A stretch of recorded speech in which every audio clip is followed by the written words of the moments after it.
Hello, everyone. Welcome back to Munro Live. I'm Kevin Harty, and I'm here with Donna Dickson. So, hi, Kevin. Good morning. And good morning. Yeah. So today we're going to talk about, the Mach-E Rally. So I would venture to say this is probably the first from launch, major trim and package that's being released for the Mach-E. It is. So, It is. And we've done other variants, right? But this was one that we wanted to create like a segment, different segment for EVs, Okay. right? And go play in that area. Yeah, and it's interesting, like, obviously with the Raptor, Ford has a lot of lineage and off-road, yeah. Especially high-speed aspects of it. And they've kind of created a niche there with the Raptor, and people have followed, and it'll be interesting to see, kind of how this goes as well with respect to, like, the rally car aspect.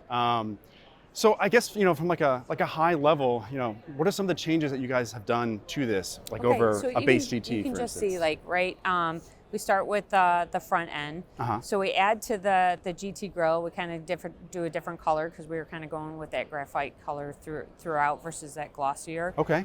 Fog lamps, different splitter on the bottom. And that really works well because we've actually upgraded our underbody shields, Okay. right? Because we want you to take Sure. it off-road.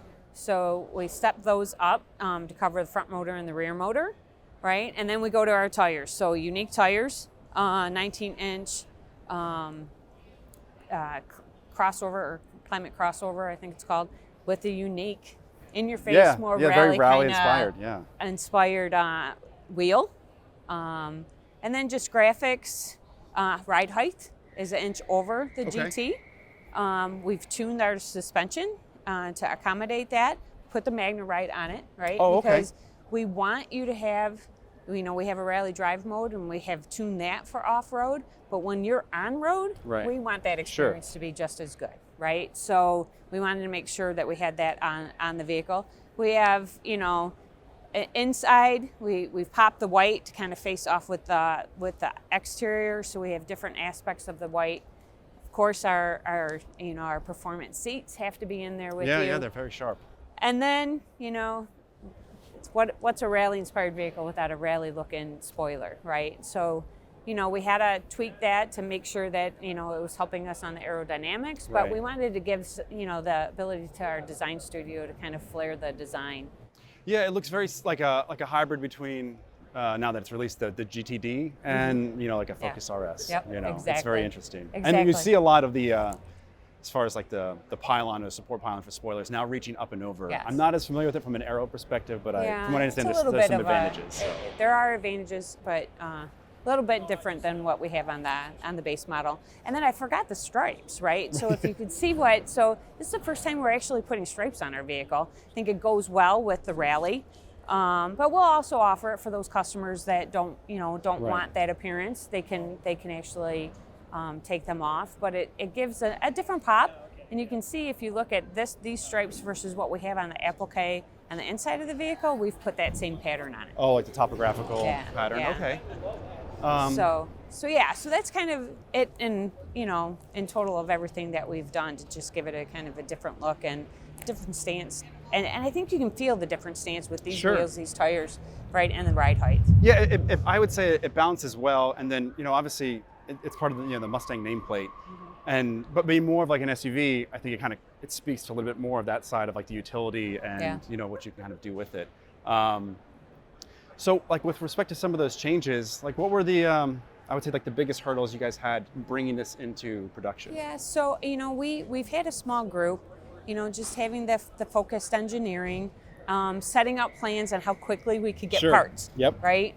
So really getting sourcing done, getting the parts, but we've had to like dual path some of the plans because we're gonna put this out in 16 months. Sure. From just an idea on a piece of paper to our first look at a prototype to say, hey, do you think this is the right combination, right proportions to delivering it? And we now have parts on. We have vehicles running around Right. testing right now, so we're pretty excited about it. But that was probably some of the biggest challenges was just trying to get the new parts in the box. And it's got to go through all the Ford rigorous testing, Sure, right. We can't cut any of that. So, but it's fun. It's on test, and we're excited to release it at the beginning of next year. Yeah, no, that's very exciting. So, obviously, like with EVs in general, and I think this has kind of like a unique place for like the operating environment. Any changes like thermal system wise to, you know, a lot of wheel slip in rally racing and stuff like that? There is, we have, in 24 we're introducing actually a new PDU, the rear PDU. So we're actually gonna have a little bit more, we're gonna have a lot more torque available. So this one will actually be the first to have more torque out there. We're saying about 650 foot-pounds. Our 0 to 60 time should beat the GTPE. Okay. Again, those are all things that we're finalizing. With the changes that in the powertrain controls, as long as that system, we're also seeing improved charge times. Oh, okay. So, that's exciting. So just that in general. So our specs are good, and then just overall improvements. And really range-wise should be, you know, we're targeting 250. Okay. Now you said like for the PDU or primary drive unit, for those that may not speak Ford talk for, you know, some of the components. I'm assuming because these were initially, I'm trying to remember if it was like a Borg Warner unit. Borg was in the rear. In the rear. Yeah. And so is this now going to an internal version of a Ford? It's going to internal. Okay, that's exciting. So it is, yeah. So, you know, similar to what, you know, I know the Lightning came out with an internal box. Yeah.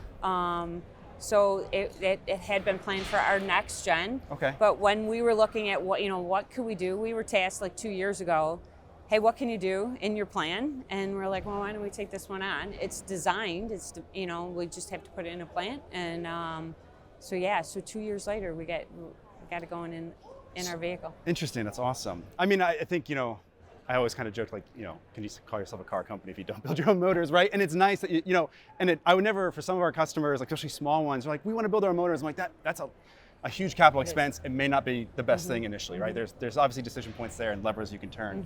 But I'm assuming it's essentially very similar as far as architectural layup to the Lightning. Similar, with gearbox arrangement. Yes, so. exactly. And then just with a different final drive ratio, I believe ours is 9 today, it's 9.7 okay. In this. But yeah, the setup, if you tear it down or when you tear it down. I don't know if we're going to do another Mach-E in the future. I know, but it is similar. Okay. So new PDU in the back, carryover SDU for the front for secondary drive unit. High performance, And then, like with the splitter in front, any changes to the AGS system? No, no. It very much carry over there. It's just the interface, the height of the splitter, and then the interface back to the shields. Okay, all right.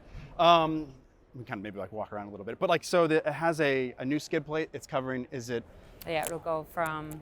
Actually, it you know, because you'll have the fascia come under, and then it will go all the way back to cover the motor. So probably back to the wheel.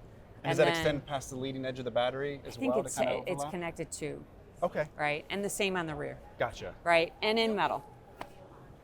Right, because before we just really had well, they were aero shields, right? Yeah. You know, we're trying to keep the weight out, keep the air clean as it moves underneath, and kind of go from there. We have new lamps as well. I mean, not too much from a thermal perspective, but you can see those lamps are new, and those will be across the board.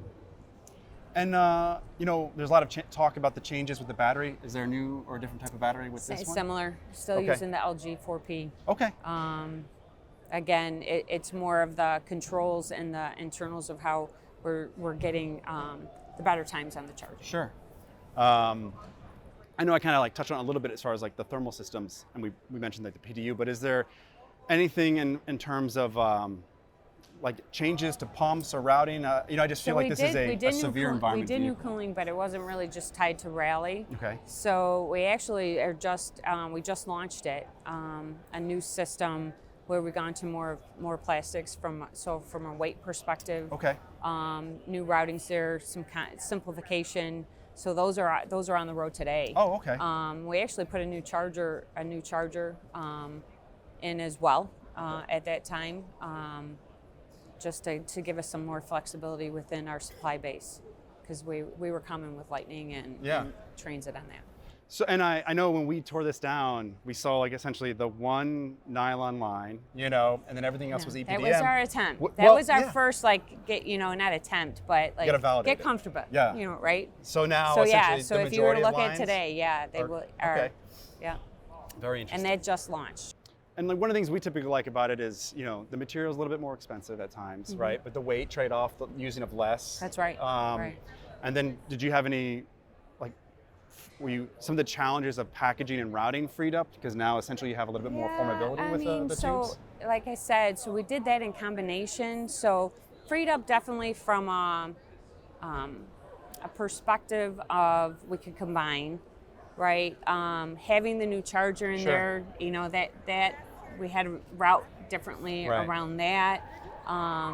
We had a new battery come in too at that same time frame, so we actually had to have a couple of the same pumps. We were looking to get rid of one, but we wanted to make sure that that system was working well and working well in cold. So, yeah. Okay, cool.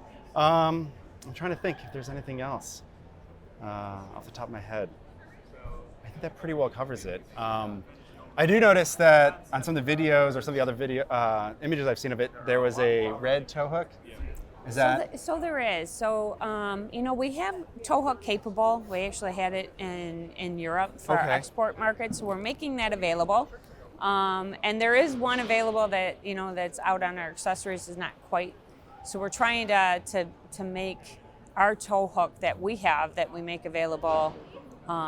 We're working on that to have it, because it sure does give it a different look. It gives it a different look, but on there. I saw the pictures. I'm like, that's not going to be in production, or it may not. Just we're going to get it there. We're going to get impact, it there, right? You know, it just loads up a whole. You can't. I could see it coming as an accessory or something that you buy or you put on. And that's how we want to do it, right? So. But we do want to make it available, right? So easy as an accessory, right? But we want to do it right. So we'll make sure that we have it. But yeah, it looks pretty good. Right.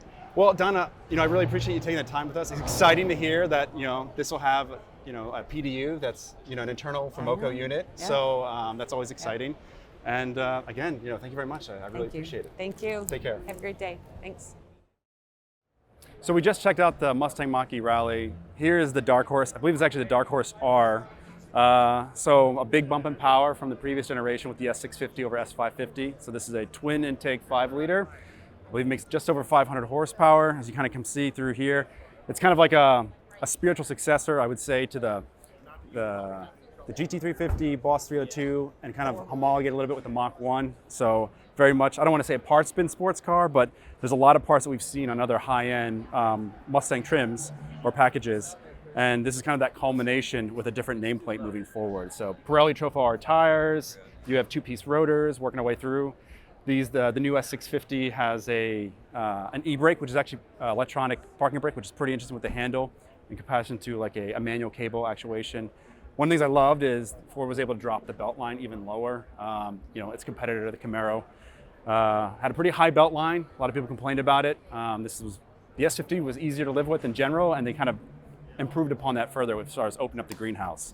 But yeah, it's pretty interesting. I know some people kind of chat about the price and it being expensive, you know, with inflation and all that, but I think it's really hard to beat some of the level of performance, integration, and like fit and finish that you're getting from the factory with some of ththese high-end sports cars and sports trucks, for instance, with the Raptor R behind it. So.